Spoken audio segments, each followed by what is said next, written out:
Animal Antics. This level is the kind of thing kids prayed for back in the day, but it's a wish made with the monkey's paw. No pun intended. Because while this level seems awesome on paper, it's the hardest and most frustrating point of the game by a long shot. This is part 46 of Overthinking Donkey Kong Country 2.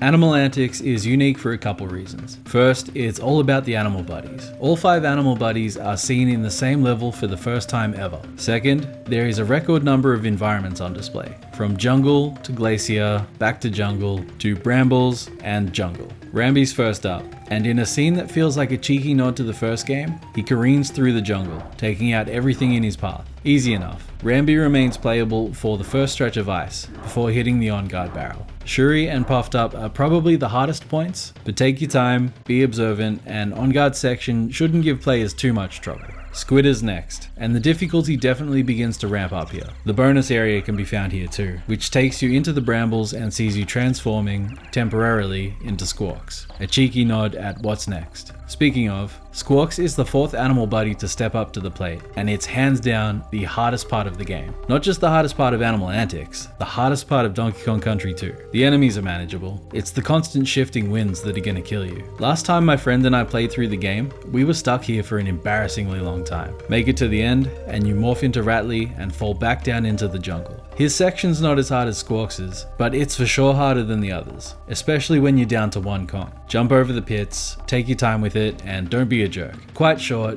but don't let that fool you. It can be real easy to fuck up, especially that barrel at the end, and then you've got to do Squawks' section all over again. Ultimately, this level is a great concept, and it's such a good way to send off the animal buddies, who have been one of the many highlights of the game. But the last 40% is so frustrating that it kinda puts a damper on it all.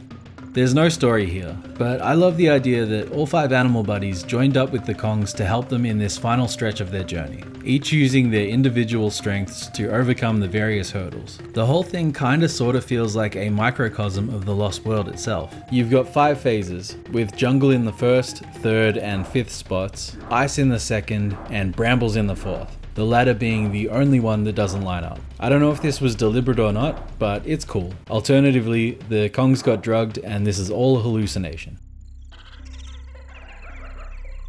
Animal Antics, the final level of Donkey Kong Country 2, is over. But before we take out Krool once and for all, there's a few things we've got to take a look at first. That's right, I'm bringing back the good, the bad and the ugly from the last Overthinking DKC series, as well as doing a recap for each world. If this wasn't December, you might be waiting a while for those episodes, but it is December, so you're never more than 6 hours away from the next one. See you then.